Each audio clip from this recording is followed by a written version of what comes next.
Welcome back, and today we're going to look at Dinosaurs and Prehistoric Creatures.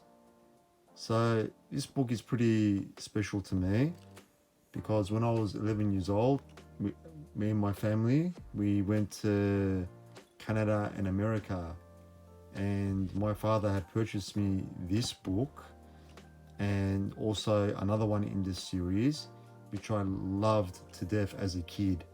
And with my book, the same thing happened. Like, the book came off the spine, etc.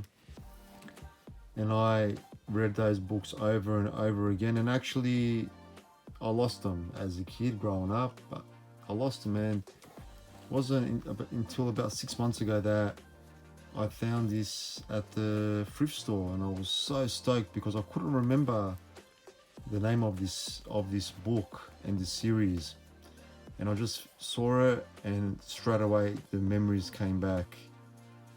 And yeah, these are the other two in this series. I had this one here, Dinosaurs and Prehistoric Creatures, and I paid $3 for this. So as you can see, the original price got American, that could be American or British pounds or American dollars, whatever. Anyway, let's have a look at this awesome book. And mine completely came off the spine. That's why maybe I could have lost the book. So the good thing about this book, it's just like individual stories on dinosaurs and some really nice artwork as well.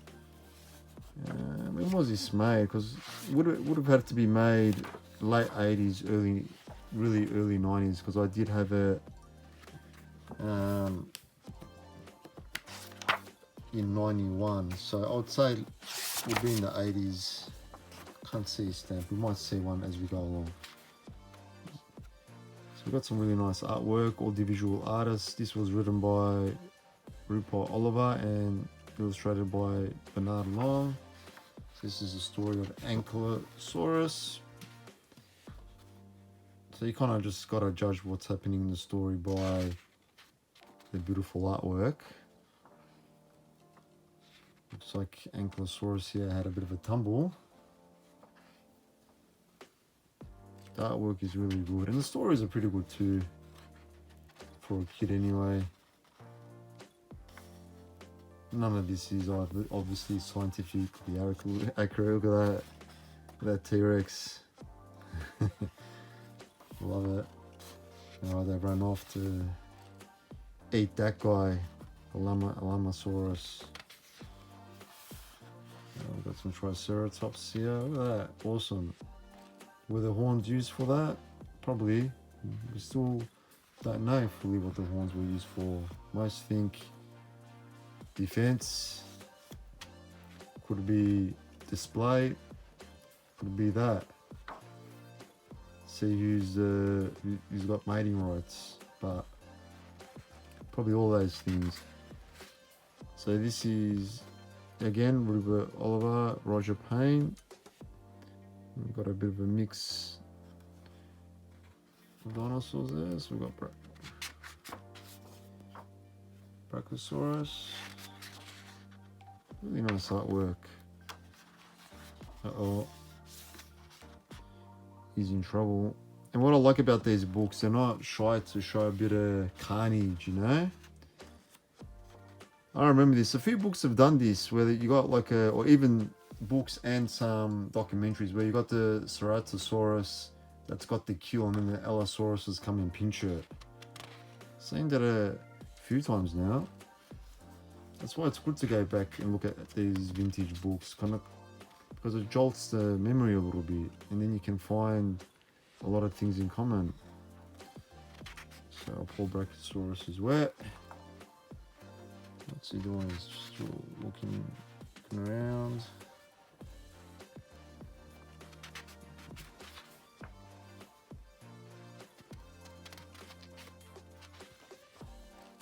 This was one of my favorites, the Luffasaurus.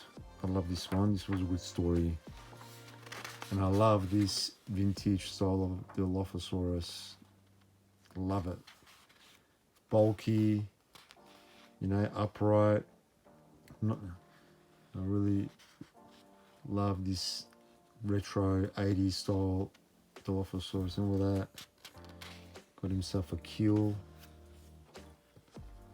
And we got another two that's come. And I remember this, they steal his mule. And he comes up the hill and then look, the volcano's gonna erupt. And bang. It erupts and hits his leg. I remember that. I'm thinking to myself, man, that's so painful.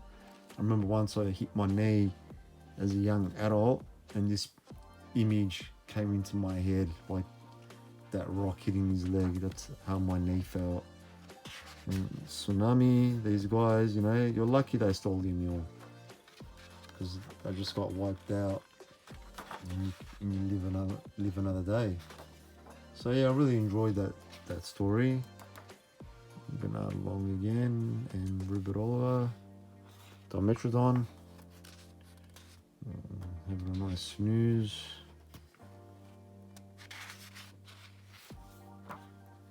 That's Dilophosaurus.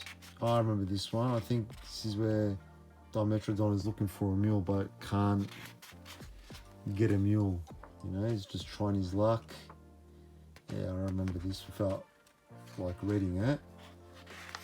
He's starving. There we go, might try and snag a mule there. Is it gonna get away? Nah. There you go, you had your mule. You ate it in the water too. He was so hungry he couldn't bring it onto the land. Alright, now we've got Ron Wilson and Doreen Edwards. We've got Diplodocus. And this artwork, a bit funky, isn't it? With the Allosaurus. Yeah. Oh, jeez. Alright. Oops. Next the page. So Allosaurus is having a good chunk. That's a big Allosaurus. Oh my god. See, that's what I liked about this book. You know, it had a bit of gore in it. As a kid, you want to see a little bit of dinosaur gore. Yeah, this wasn't my favourite, this one, just because of the artwork. I remember as a kid. It's still pretty cool. There we go, we got Rupert Oliver again and Andrew Howat. Alright. Traciosaurus. And what's good about these books, they mix a bit of everything in there. A bit of dinosaurs, a bit of marine reptiles. We got the, are they? Oh, Megalosaurus this time. Get the hell out of there, mate. Oh, that's very sad, isn't it? It's like the turtle, leather turtles, or leather, what are they called? Those turtles? Leather something?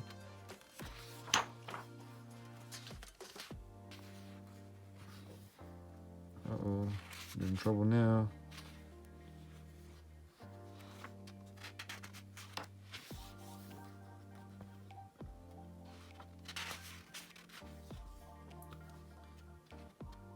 Alright, Triceratops. It's a nice piece of art there. Laying eggs always. Was Triceratops the first dinosaur that they found nests? Not sure, maybe one of the first anyway that they found eggs and nests and stuff. See, they got the Velociraptors, their classic fossil that one is, where these Triceratops and a Velociraptor died together.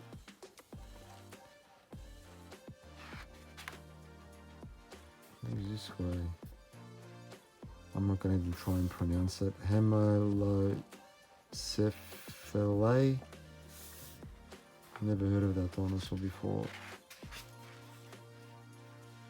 I remember this. I know what's going to happen in the next page. I remember. Bang! He got electrocuted. It was Tubosaurus actually. Tubosaurus got electrocuted. And these guys are having a meal.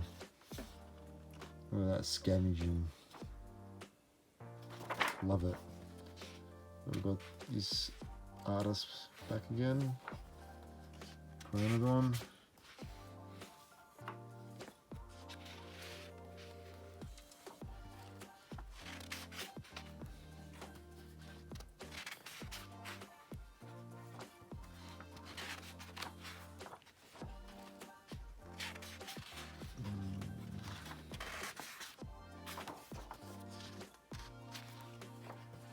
No, these stories are just a bit longer too. Now, Stegosaurus. Now, John Francis, he's done a few other books in the 70s era. Because I know I can tell from the style of art, but I just can't remember what those books were. Because there's a few pictures in this that were in dinosaur books. And he was an artist. And they used some of the images in this, but they weren't storybooks. They were like proper scientific dinosaur books. But I love his artwork because it's so retro. Like you got classic iguanodon, classic brontosaurus, T-rex, ankylosaurus. The images that come up that were in books, I'll point them out. But I absolutely love his artwork. Look at the insects and stuff. Like this is my childhood. This is when I first started discovering dinosaurs.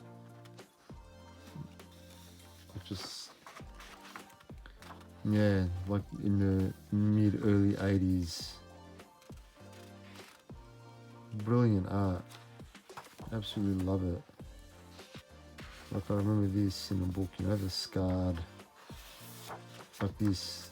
I've seen that picture in other books, but it's got like rejected. You ain't getting lucky, mate. And it's still a mystery how these guys would have made it, I guess, with all that plates and stuff. A brilliant artwork. We've got T-Rex here as well. Now the T-Rex in this kinda it's just a really weird looking T-Rex in this story by the same artist, but it's got its charm. Like it's really like a really slim kind of T-Rex. Yeah, got stabs. But I love the classic, you know, the tail dragging upright. It's vintage.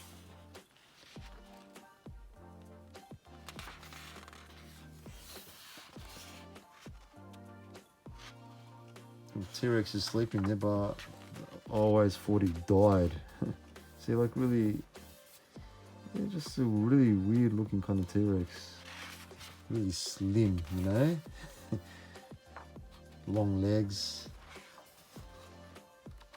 That looks like T-Rex got lucky here. What did he catch? A Luffasaurus. And cleaned it out and just hunchbacking away.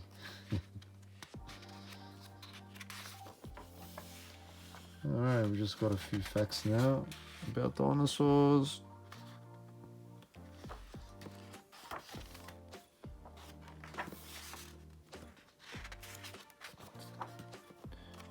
This was good that it included some of this stuff.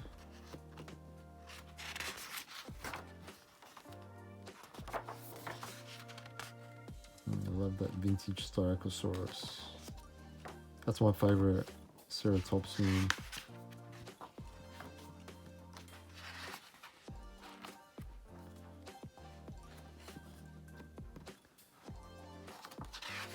T-Rex glossary.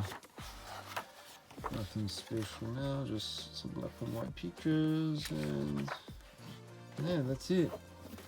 So yeah, I got a lot of nostalgia with this book. Like I said at the start, I was very, very happy to have found it. Really good books. yeah, not easy to find. Like I've checked eBay to find the other two, but I don't have to get them imported from the UK, so I might end up doing that. But anyway, guys, comment below if you guys have had this book. It is a really, really good book, especially for a kid. And I'll see you guys next time.